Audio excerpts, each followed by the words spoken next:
I was born in Kansas City, Missouri. Go ahead then, go Chiefs. Just a little bit, sorry. But I grew up in the projects. By the time I was 6, I knew about drugs in a way that no child should experience, and had experienced violence firsthand, witnessing my uncle shoot someone who had been harassing my family. Searching for a better life, shortly after 2nd grade, we moved to Everett, Washington. The move was more than a shock to our family system, but the friends that we met then, they're still in our lives today. Today, I work for a general contractor. I'm a project admin extraordinaire.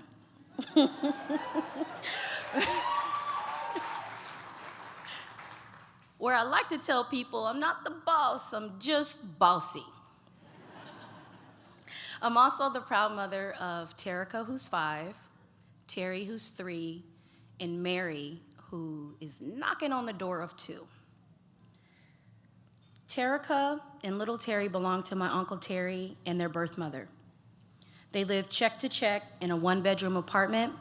There was substance abuse, bed bugs, no food, no diapers. Birth mom would disappear for days. When Terry was born, they took everything away from Terica to give to him: her bottle, her toys, and crib. At 2 years old, she slept on the floor of a bug-ridden apartment. Our family had pretty much adopted an older lady with some disabilities. She lived with them and was almost solely responsible for taking care of Terry and Terica. Calling my mom every couple times a week asking for help. I had only seen the kids occasionally for holidays and birthdays. My mom was their champion, helping them almost every weekend. In May of 2016, CPS called my mom to schedule a family planning meeting that ended up being the Friday of Memorial Day weekend. My uncle called in from the hospital intensive care unit. He was irate, but I was able to explain to him his options: voluntary placement with my mom and family, or the state would place the kids with strangers. Since I was supposed to be backup care, I took the kids home with me over the long Memorial Day weekend to get to know them better. We were family, but we were still strangers. Terica needed to cover her face, shied away from contact, was nonverbal, and walked around with a security blanket, only eating ramen noodles. My partner, Lee, knew exactly how to communicate with her, and soon they were both running around the backyard laughing, playing tag with blankets over their faces like 2 little kids. Little Terry was 7 months old. He was unable to hold a bottle, keep his head up, roll over, or scoot. He had no coping mechanism and had reflux so bad he couldn't digest his formula. He was a drooly little thing, but he had a flesh-eating rash from his chin to his privates. The kids had been so traumatized by their parents that the first few baths I gave them were full of hysterical screaming and crying. Only after patiently assuring them that they were safe, adding bubbles and music and toys, bath time became our fun bonding time. We went back to my mom's at the end of the long weekend. When I got home, I learned that something had come up in my mom's background, and just like that, we became full-time caregivers for not only Terica and Terry, but also their dog and Patricia. Lee taught both kids basic sign language: eat, more, please, thank you. Our goal for Terry was for him to walk by his first birthday. Sleep deprived, we worked hard to help him self-soothe until at around 22 months, he could sleep through the night. Mind you, He was 7 months when we brought him into our home. At almost 2, he finally slept through the night. I mean, I'm tired.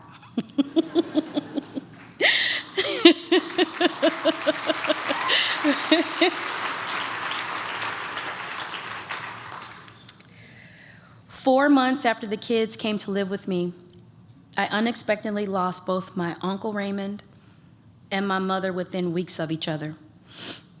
In early September, on the day of their combined memorial service, brokenhearted, my grandmother passed.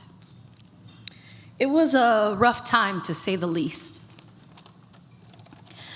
Mary was born a year later to the birth mom of Terica and Terry, who abused drugs during most of her pregnancy.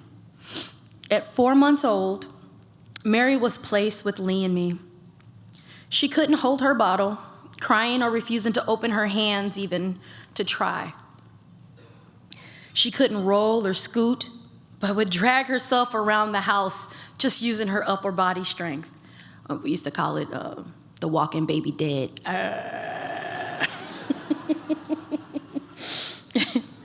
I was and am so grateful for my supportive partner, Lee, and his very large, amazing family.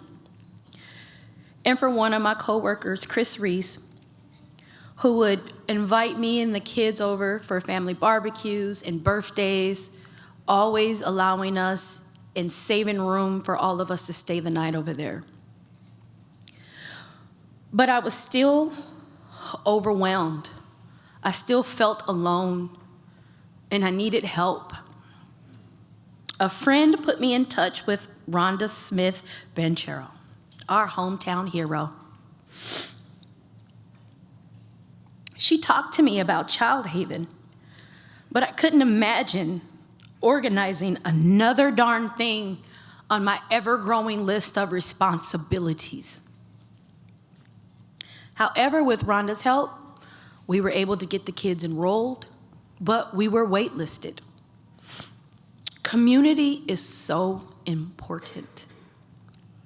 But until we were within the walls of Childhaven, I hadn't known or felt like I was a part of anything so loving since we left the projects of Kansas City. Yeah, I know there's drugs and violence there, but I knew all my neighbors. I played with all the kids in the neighborhood. And it was just nice feeling like I was part of something more than just what's in my home. I found this again at Childhaven, where there was so much support for us. We were able to start outpatient therapy for Terica immediately. Terica now was almost 5, very limited vocabulary of what I lovingly called baby Klingon. I don't know what she was saying, but she was saying it. She wasn't fully potty trained and had social and emotional issues that needed all sorts of therapy. Our Childhaven case manager, Natalie, was helpful, caring, and involved. Terica worked closely with Miss Mary, her therapist from Childhaven, and within 6 months, the improvement in her behavior, speech, and overall comprehension level was astounding. She was a completely changed girl within 1 school year. Under the guidance of her room teacher, Miss Angie, Terica had caught up to her peers, moving on to kindergarten without needing any specialized therapy. Imagine for a minute, a little girl at the age of 2 left to fend for herself. Nonverbal, couldn't make eye contact, texture sensitive, having severe night terrors, and unable to give or receive affection. And look at her now. She's blossomed into the sweetest, smartest, most loving little thing I ever could hope to meet. A child that could have been heading to a mental ward is now winning awards.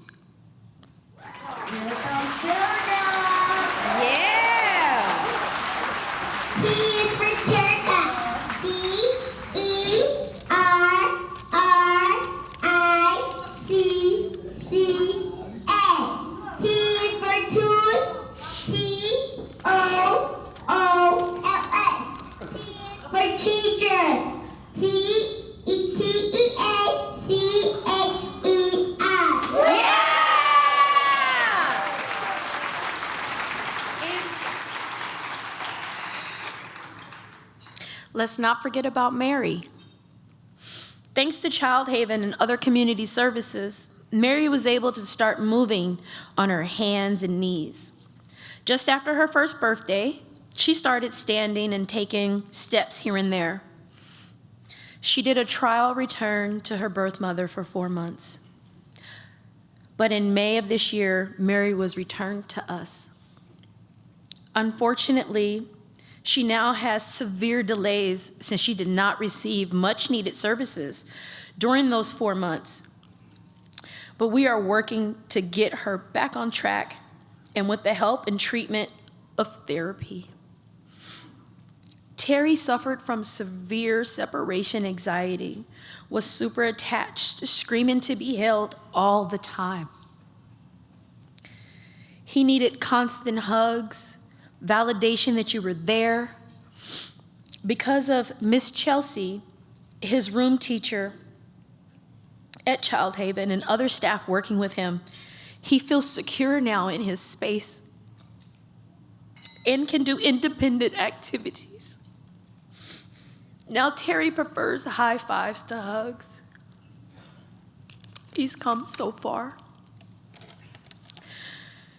Childhaven is a community, a family, a place where both physical and mental health needs are addressed. People say what a blessing I am to have saved these kids from a life of neglect. But after the passing of my mother and my grandmother, who are my best friends, my everything, I wouldn't have made it myself had I not had these babies to care for, to be responsible for, and to love and raise. I can honestly say that I have a future because of them, and our future is even brighter thanks to Childhaven. And that's my story.